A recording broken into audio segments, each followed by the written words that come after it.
NFL Sunday, week 11 is here, and I got some plays for us all to make some money on Sunday. I got two player props, my touchdown parlay, and then a long shot DFS slip. Let's dive in. My name is Austin. Thank you as always for tuning in. As usual, we always recap how we did on Thursday, and I'll own up to it. I had a bad read with Drake May's under in completions, but we made up for it with the under in interceptions. Overall, 1-1 split. We lost 0.2 units. So nothing too crazy on what was not a great game, but we certainly can bounce back. We've had a great season so far. Let's keep things rolling into week 11. I have three quick shameless promos, but I encourage you to listen up because they might help you make some money as well. First one, Chalkboard. Reminder, code COS or the link in the description. You will get this free pick for Jalen Hurts to get one pass yard on Sunday Night Football. They'll also give you a deposit match up to $100, just doubling your first deposit up to that. Again, if you recall in this video last week, which we do every week, posted on Saturdays, we cashed our Chalkboard entry, $25 into almost 400. We'll talk about that at the end of the video. My second quick note is later on Saturday evening. I will drop another week 11 player props video. I encourage you to check out that one. I already know what plays are going to be in it. There's going to be a plus 2,500 parlay. There's going to be a couple Q1 props, a couple unders, a parlay. There's going to be a lot of things. You want to check it out. It'll be live 6 p.m. Eastern time on Saturday. And last but not least is, as you guys should know, I post basically all of my picks onto YouTube, but there are a couple exclusive picks you can get every single week in the Dub Club. This week's VIP card includes a 1-unit player prop and a 1-unit parlay. The parlay is about plus 140. So again, you can tap into that if you want to. Again, if you haven't been tailing the VIP plays, I'm just saying, they've been crushing it.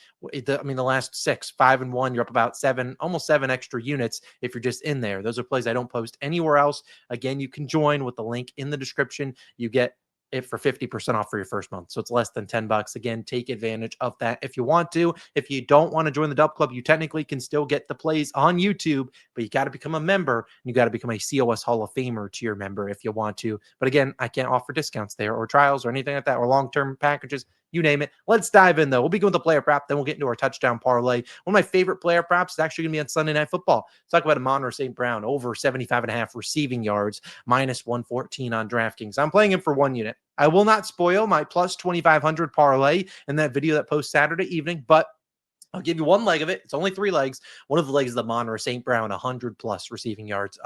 Sure, you can take it up higher. Obviously, I like him. Take for 100 plus. I think St. Brown dominates the Eagles. The Eagles secondary, they looked good against the Packers, but there were so many dropped passes by those Packers wide receivers. That won't be the case here with Amon St. Brown. And I think you can avoid Quinyon Mitchell, by far the best corner the Eagles have to offer. Now, this is a Sunday Night Football game. The Lions are on the road here. They are slight dogs. So if they are trailing, even better for us. But Amon St. Brown has been super, super good. And I expect him to continue that going into Sunday. I mean, like I said, about 54% of his routes he runs are coming from the slot, which, like I said, Quinyon Mitchell, the Eagles' best corner, typically doesn't follow into the slot. And even if he does want to guard and follow him all the way around, I'm not too worried about it. Amon St. Brown, one of the best wide receivers in football. And I think it's a tough spot for Jamison Williams. Sam Laporta is also out for this game. So Brock Wright will assume some responsibility there. But again, this should be the St. Brown show. We've seen him only go over this in 5 of 9 games, but he's yet to go under in back-to-back games. Last week, he did go under versus the Washington Commanders. They didn't need him. Gibbs, Jamison Williams had big days. They need St. Brown in this game. I think he dominates. Give me his over. First play of the week, 1 unit. It's going to be an easy one. He's getting 80 plus receiving yards. He's going to have, I think his receptions line is like 7.5. If he even gets close to 7.5 receptions, he will have at least 76 yards. So I'll take him over receiving yards. My second play will actually stick with the wide receivers. Then we'll get into our touchdown parlay and our chalkboard slip. Let's talk about Justin Jefferson, the guy that is on the thumbnail of this video. Let's talk all about him.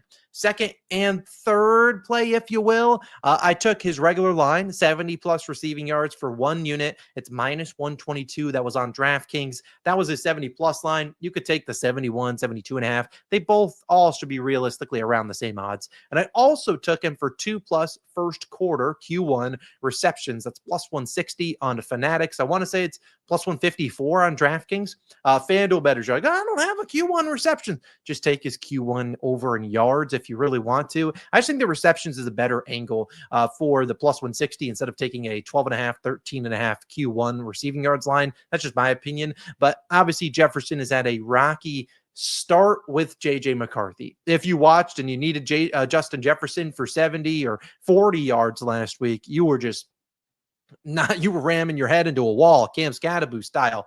I think they find a way to get those two on track here. And I think it starts early, which is why I like the 2+ Q1 receptions. Obviously, only playing those for a quarter unit. Now, like I said, Justin Jefferson and JJ McCarthy did not look good last week. I think he had 200 plus air yards. So again, they were targeting him downfield, just wasn't connecting. In his last two games, 47 and then 37 yards last week. But the targets are there, 9 and 12 targets. Just him and JJ have not looked good. But I think these are two guys that we know are the future of the franchise for the Vikings. And I think they find a way to get Justin Jefferson going, which is why I think the receptions in that Q1 is a good angle, because maybe he doesn't start off Q1 with 25, 45 yards like we love. If he wants to do that, fine.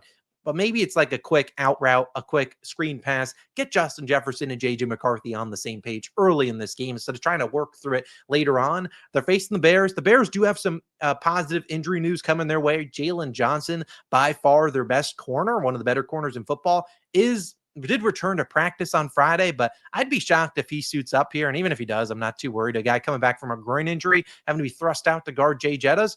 Yeah, I don't know if I'd really want that. I think he's back next week if I had to guess. But again, they have been a bad secondary, 8th most yards allowed to wide receivers. If Jefferson's ever to get going with JJ McCarthy, it is in this spot, and it's in this spot early. So I love the Q1, but if he wants to take some time to get to the 70 plus, I'll allow it. I love his yards. I love his Q1 receptions. I love Jay Jettas. He's getting it done on Sunday for a 70 plus. Might cash that in the first half if JJ McCarthy can just learn to put the ball in his zip code. It's not that hard. Also, Jay Jettas was talking about he wanted to get back to 2022 savage mode. 100 yards. Go get it done. Let's dive into my touchdown parlay of the week. And man, if I lose one of these things by one more leg, man, there will be a hole in the drywall somewhere back there. I'll just have to cover it up with my head, because every single week we just keep losing by one.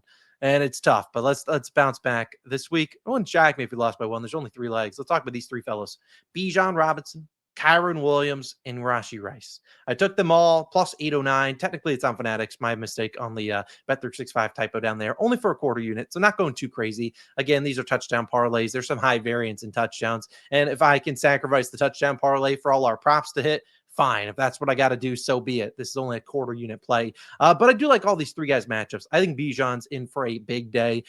Algiers been vulturing some touchdowns. He does get some goal line work. I don't know if he's going to get any goal line work because Bijan's taking one to the house. Panthers, bad rush defense.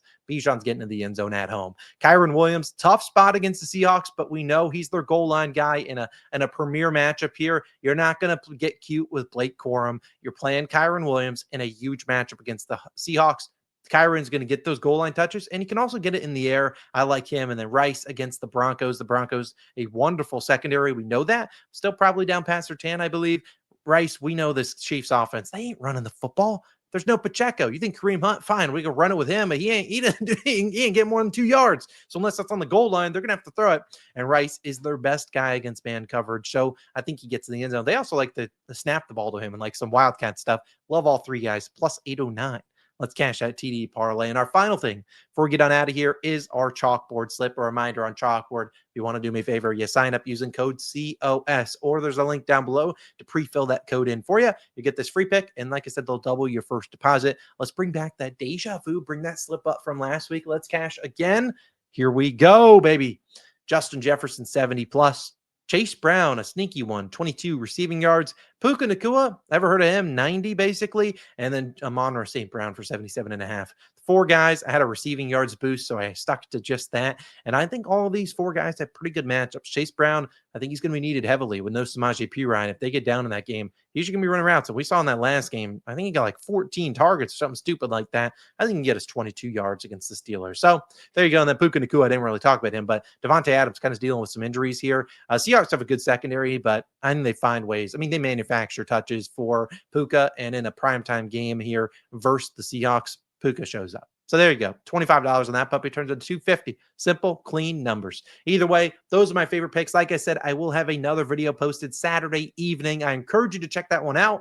includes a couple 1-unit plays, some long shots and stuff like that. I'll link it over here once it is live. The video above it is us talking about all the games. So giving our favorite spreads, totals, you name it. We give a pick for every single game. So if you're curious about my thoughts on this game or that game or that game, you can check it out there. Either way, thanks for tuning in on a Saturday or Sunday, whenever you're watching. Let's keep dominating the books. And if you want to join the Dub Club, you can. 50% off with the link down below. See you guys back again in the next one. Let's have ourselves a wonderful week 11. See you guys then. Peace.